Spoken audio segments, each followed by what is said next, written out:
Hi everyone, it's Michelle here from Vitality Massage. I wanted to come on today and talk about the C word. Yes, cancer. I have witnessed my husband go through this journey over the last 2 years, and I have recently decided to take oncology massage to be able to work specifically with cancer patients in their journey and to help them find comfort no matter what stage they're in. So I wanted to first talk about some of the information that I learned that I didn't know when I took my recent training. So some of it I knew, some of it I didn't know, and really the last 2 years has been a learning journey as we unravel cancer and figure out what can be done to help Rick in his journey. I'll share a little bit about Rick and I's journey in a minute. But first of all, cancer is an umbrella term for over 100 different diseases. Cancer cells differ from normal cells. They grow and divide without the usual checks and balances, and they can evade the immune system. So there are 5 main different types of cancer. The first one is carcinoma, which accounts for about 80% of all cancers. It begins usually in the skin and covers the surface of internal organs or glands. It usually forms solid tumors. So examples of where you might find a carcinoma would be prostate, breast, lung, and colorectal cancers. So primarily affecting the organs, and then depending on what stage it's in, it may metastasize to other parts of the body. When they are screening or diagnosing cancer initially, the main thing that they want to find out, and usually this is partly why they do a biopsy, is to find out where is the primary source of the cancer, because that affects the treatment plan. So the second type of cancer is sarcoma, which begins in the tissues that support and connect the body. So muscles, nerves, tendons, blood vessels, bone. The third type is melanoma. So melanoma cells form tumors in the bones. The fourth type is leukemia, which is a blood cancer. So leukemia can be acute or chronic. Acute is, of course, more severe, and then chronic is more of a long-standing cancer. So acute or chronic lymphocytic leukemia, or acute or chronic myeloid leukemia. So 2 different types. The fifth type of cancer is lymphoma, which of course is the lymphatic system, the entire lymphatic system. So this can include such diseases as, or pathologies as Hodgkin's lymphoma, you've probably heard that word before, or non-Hodgkin's lymphoma. So when someone is diagnosed with cancer, there is a scale which determines the grade and the stage of the cancer. The grade can be anywhere from 1 to 4, and the stage can be anywhere from 0 to 5. So the higher the number, the further the cancer has spread away from the original tumor. So for example, my husband has stage 4 prostate cancer, advanced prostate cancer, which is a carcinoma, and it has metastasized to his bones and his lymph. So he has cancer in the bones and the lymphatic system and the prostate. So when Rick first got sick, I think it was about a year leading up to the actual diagnosis that he was having all of these signs and symptoms that were not being pieced together. And unfortunately, what happens is if the symptoms, the allopathic medical system that we have, doctors are primarily taught to treat what the person's coming in for. So you come in for back pain, they deal with your back pain. You come in, if you don't have a family doctor, no one is there to connect the dots. And this has been an ongoing issue for Rick, not having a primary care physician. So you go in for leg pain, they treat the leg pain. You go back in for back pain, they treat the back pain. You have urinary or bladder problems, they treat that. So leading up to Rick's diagnosis on February 27th of 2024, the previous year he was having all kinds of symptoms that were all signs and symptoms of advanced prostate cancer. And it's not obvious. I mean, the urinary stuff, if you have urinary problems, he also has diabetes. So it's can also be obscure. It's like, okay, well, I have diabetes, so I have to go pee all the time, you know? So some of the symptoms are not always obvious, um, and it's not always pieced together. Now, the main symptom that Rick was having was weight loss. Well, once the cancer got really advanced and severe, which would have been in October, November of 2023 is when the pain started to become unbearable in his back and his quads. Um, and we didn't know what was happening. We just figured he had switched in 2023, earlier that year. He had switched from a job designing data centers to woodworking and carpentry, which was always his passion. He was a fine cabinet build maker.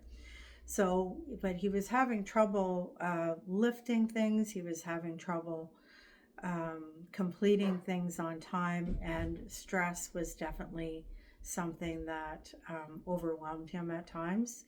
And so, and he didn't have a lot of help. So he was lifting by himself as well. So we just thought it was stress and lifting heavy things. But if anyone's known Rick for more than the last 3 or 4 years, he is strong as an ox. He's the strongest man I've ever met in my life. Like, he could lift anything when I first met him, and that would have been 8 years ago. So anyway, getting off topic here a little bit, but in October, November, he started to have back pain, and it was really getting really bad. And I had bought him that November that year. I bought him some pants for Christmas. He was a size 36 waist, which is typical for him. He's a tall man, a big man, and big structure, solid kind of rugged man, you know. So November, he was a size 36 waist, and the pants that I bought him, I gave them early because he was going out on job sites and whatnot. So I'm like, here, here's some jeans early. And they quickly became too big. So he went from November to the end of December. By Christmas, he went from a 36 waist to a 34 to a 32 to a 30. And then after Christmas in January, I exchanged the jeans again from a 32 to a 30 to now a 28. So by January of the next year, he had lost over 40 pounds, and he was having severe back pain, severe pain in his quads and his legs, and we didn't know what was going on. So he had been to the doctor. The doctor said, no, you lost weight, you look great. She figured he needed to lose weight, I guess. But he's like, no, but I lost like a lot of weight. She goes, no, I think you look healthy, you're good. So it was blown off, and the other symptoms, the back pain and the leg pain, here's some extra strength Tylenol or whatever. So by January of 2024, I was in and out of the emergency room with Rick, and he continued to get worse and worse. The pain in his quads was severe, and his muscles would spasm.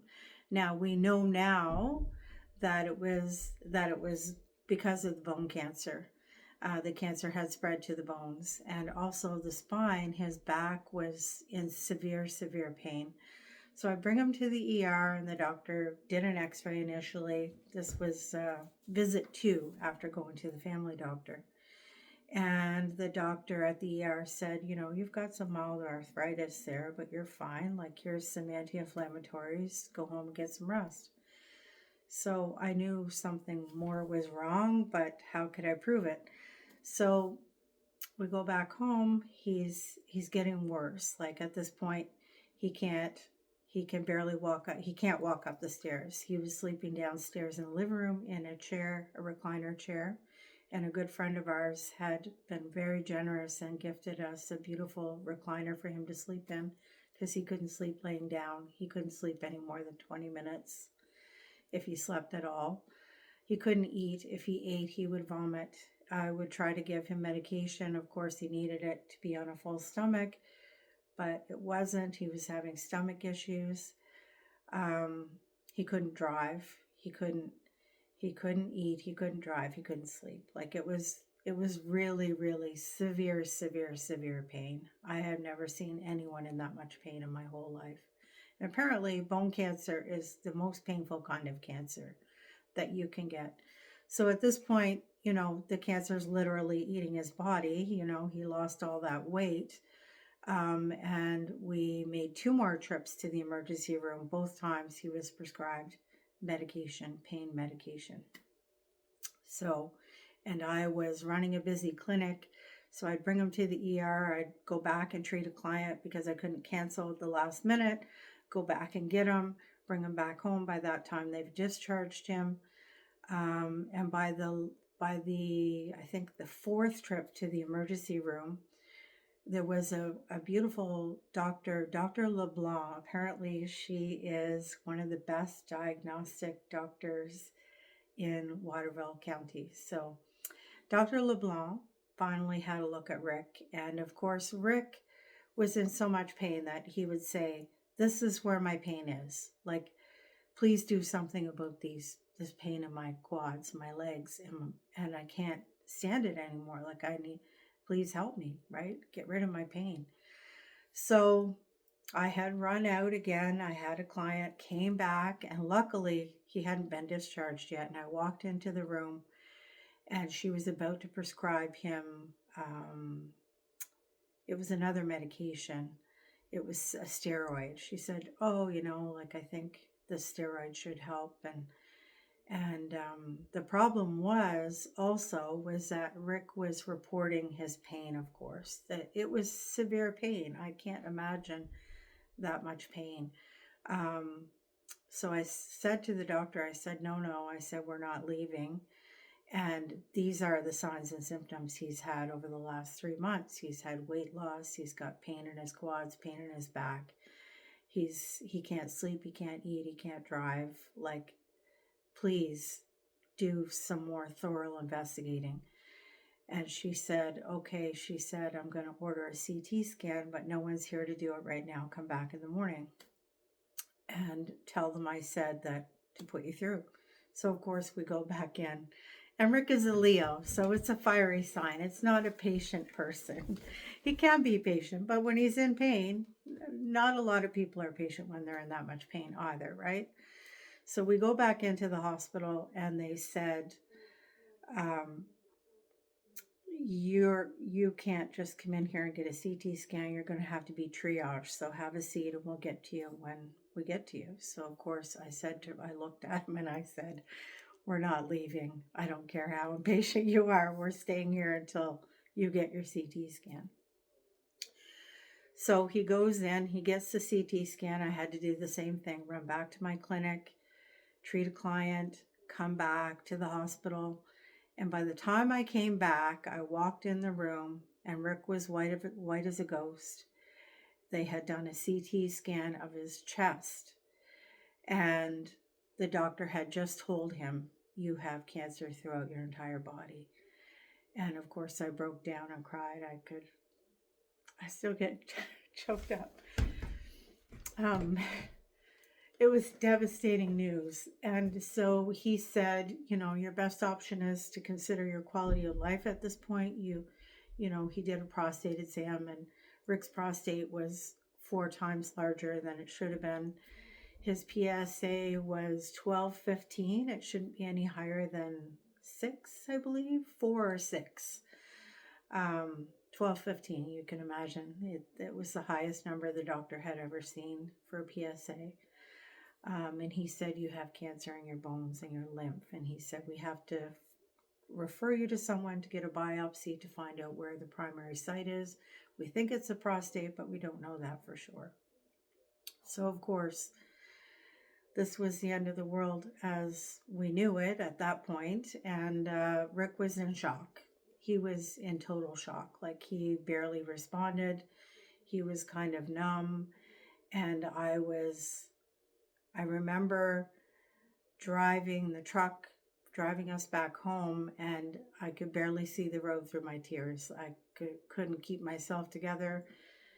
I cried for many months after that, and I prayed and prayed and prayed, God, please give us a miracle. Please heal him. So what followed after that was lots of decisions, lots of information was thrown at us. People always mean well. And what I had to balance was what I thought Rick should do and what he decided to do, which actually ended up being pretty close to what happened anyway. But the only thing that he could do or I could do was research what's out there. What can we do about this? How can we get through it? And then decide, okay, what option are you going to take? So radiation was out of the question. The cancer was throughout the entire body, and you can't radiate the entire body. So we met with the oncologist, but those beginning weeks, if you've never had an experience with cancer, which I hadn't, and I knew nothing about cancer, those beginning weeks are very traumatic and anxious filled, because if you don't know what services are out there to help you, which there are many for cancer, there's so many resources out there for cancer patients, but you have to find them. And there's no one there to say, okay, go do this, especially when you don't have, imagine not having a family doctor on top of that. So, because Rick's family doctor at that time had retired. And just before she retired, he had that visit, which was very non-productive. And then he did see her after his diagnosis, but it definitely wasn't her that put the clues together. So I guess the thing is, if you have a loved one who is having severe weight loss, severe pain, I'm not telling you to be alarmed by that, because it can be many, many things. There's many things that can go wrong.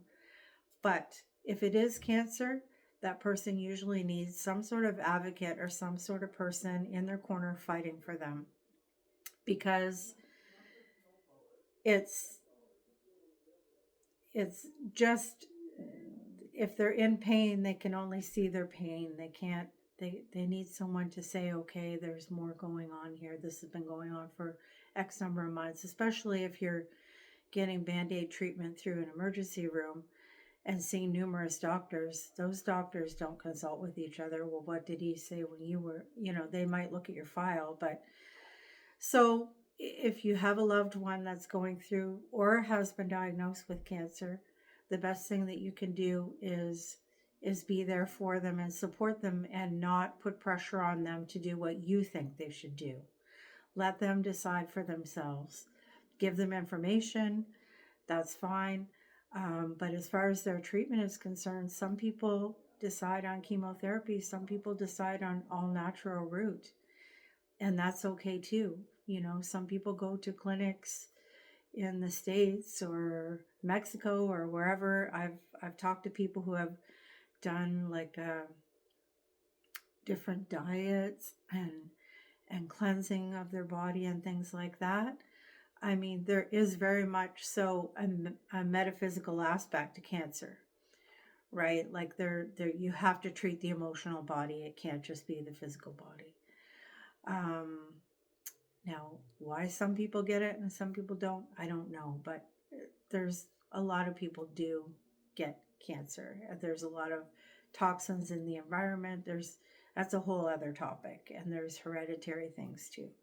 But in any case, by the time Rick had his diagnosis in February of 2024, he had biopsies, he had meetings with specialists and oncologists and urologists.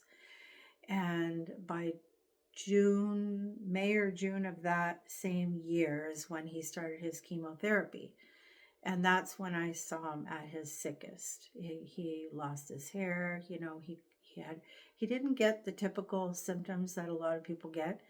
He didn't get like the nausea and the vomiting. He was able to eat, but what he ate changed a little bit, and definitely he stopped some of the habit, like he didn't drink as much coffee and things that we found out were triggers. I started him on shaga tea, and so we were trying all of these things that people were suggesting, but that can be very overwhelming when you have so many people coming at you. This is what you need to do. This is what I did, or this is what so and so did. But it has to be what Rick wants to do. And Rick is a man of research. He has an engineering background. So for him, he needed to research everything. And then I would bring it to him and I'd say, okay, do you want to try this shaga tea? Do you want to try Rick Simpson oil? I had that specially made for him. And he didn't end up trying the Rick Simpson oil, but I have read a lot of good things about it. But it can also cause side effects, nausea and vomiting, and it's very strong. So the best advice that I could give for somebody who's going through cancer, or if you're supporting someone who's going through it, is to research everything and then decide what's right for you, because ultimately it's that person's body and it's that person's choice to decide, this is the route that I'm going to take. So here we are. It's been almost, next February will be 2 years since the diagnosis. This December is 2 years since he originally had some of those more severe symptoms, and he is doing quite well. He's on tritherapy, so he did decide to go with the chemotherapy route. He did IV chemotherapy. He was supposed to do 6 rounds. I think he did 4. And because he's diabetic and he already has peripheral neuropathy in his feet, loss of sensation, one of the things the oncologist was watching for was for that to get worse, because then he could lose function of his legs completely. And by the 4th IV chemo, he could barely walk. So I said, okay, you need to think about quality of life at this point. Like, do you want to continue, or do you want to just take the rest of your tritherapy, which was Lupron and darolutamide, or do you want to continue with the docetaxel, which was the type of chemo that he was on for that specific type of prostate cancer. And the nurses at the oncology unit in Waterville had never given docetaxel before, but of course they know what they're doing, and they were wonderful. And they would put the ice mittens on his hands and the ice booties on his feet during his chemotherapy, just to reduce the risk of further neuropathy. But he did stop the chemo because of the neuropathy, and he does have chemotherapy-induced peripheral neuropathy, CIPN it's called.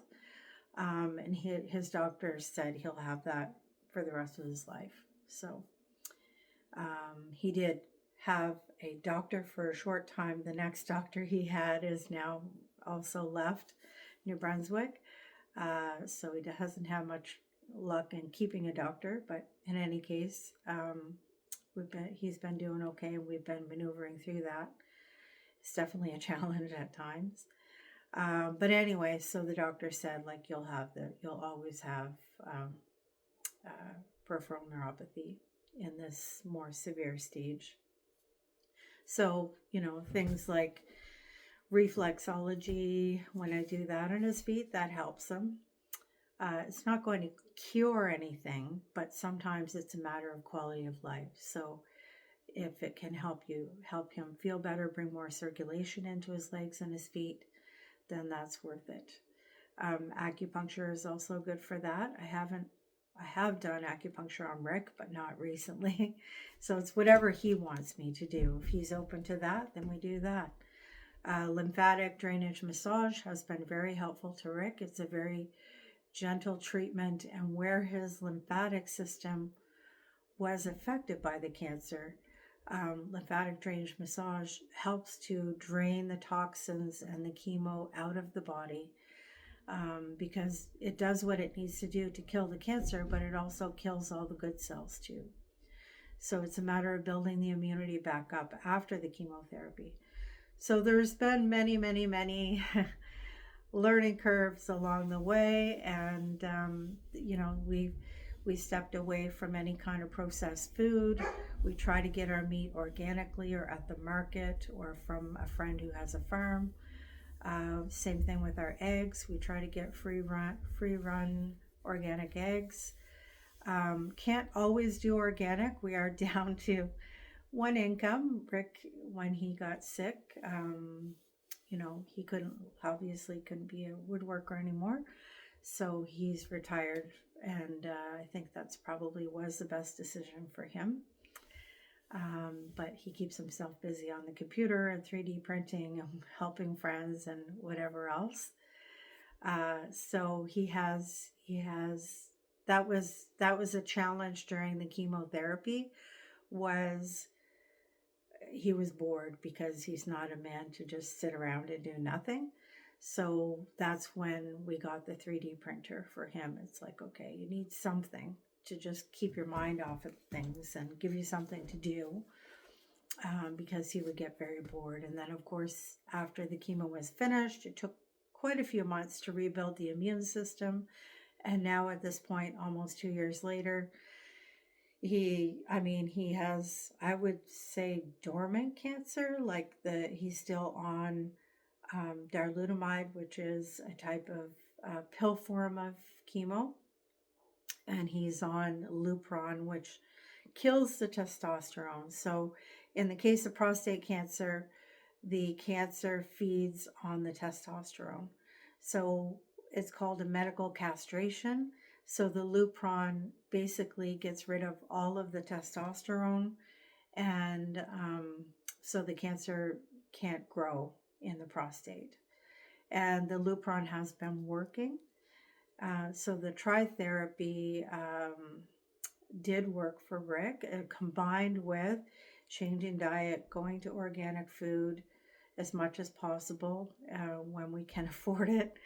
There are times it's not organic, but we do our best to make sure everything is cooked at home from scratch and it's not processed. And so sometimes when you have two working people, or depending on what your household is, that can be something that happens. You pop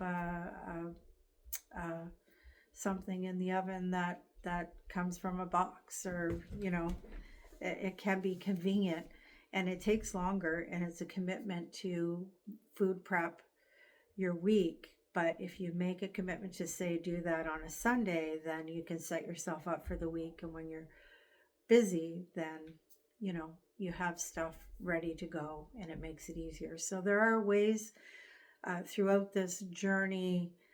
I've used my naturopathy training as well to help us to make better choices for supplements and diet and things like that.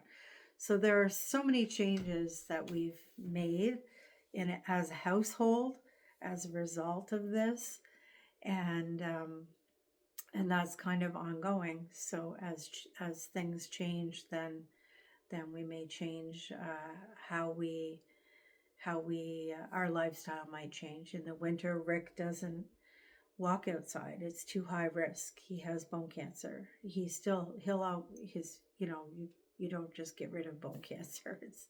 It's there, but it's not flared up right now. So he's gets back pain and leg pain if he exerts himself, and he knows what his limits are.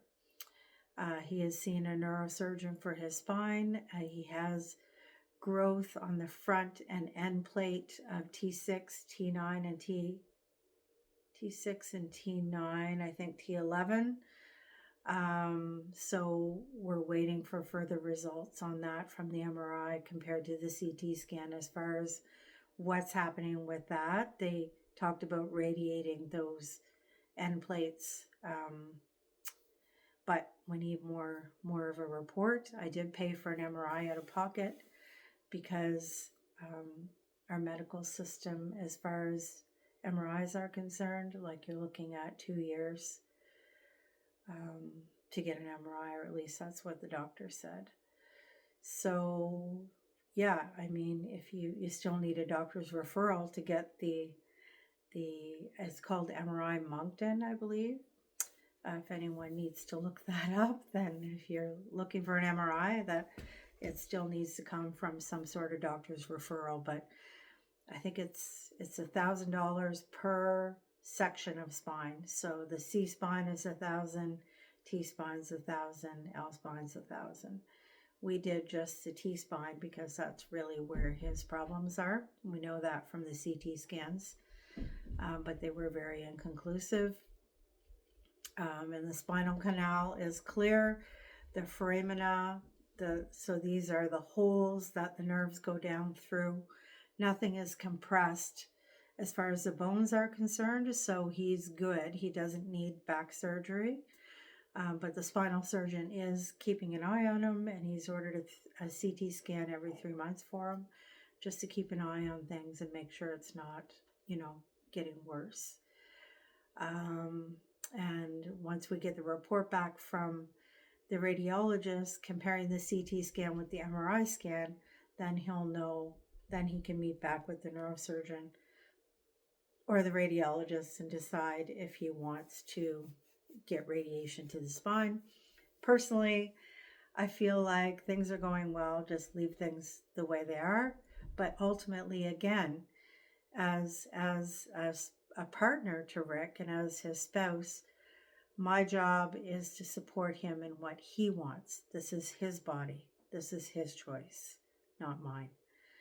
So please remember that when you have a loved one that you're supporting through this journey, because we may think we have all the right answers, but the last thing they need is more pressure from people to do this or do that or think this or think that. You can guide them or educate them or give them different choices, and then they have to decide on their own. So we'll see what happens with the spine. But so far, Rick is managing things, and for the most part, he's good every day. He's not in a lot of pain. His cancer is, I guess you could say, dormant. I don't know at what point you consider somebody a survivor of cancer if he's still taking chemotherapy. So I don't see him at that point yet. But I guess you could say it's in remission, or it's being treated. So either way, I am very grateful, and I do feel like we got the miracle that I was praying for. I feel like Rick is doing quite well, and he's living day-to-day life without pain. He's able to visit friends and go do what he wants to do, and he's starting to be at that point now where he wants to help other men, which I really admire, seeing that in him, that he has the motivation to go and do that after everything he's been through. He wants to use his journey and his experience to now help other people through their cancer journey. And actually, that's definitely what I'm doing now too. Since I've taken oncology massage, I'll be taking some other manual lymphatic drainage courses in the future. And this has been definitely a passion of mine now to help people who are going through this. And it's important. It's important work, you know. So thank you for listening to my long-winded story. If you have made it to the end of this video, thank you for watching. It's very long, so if you don't make it all the way through, I understand. My name is Michelle. I am a naturopath. I am an acupuncturist, and I am a loving and devoted wife to a cancer patient. I hope you enjoyed this video. Namaste.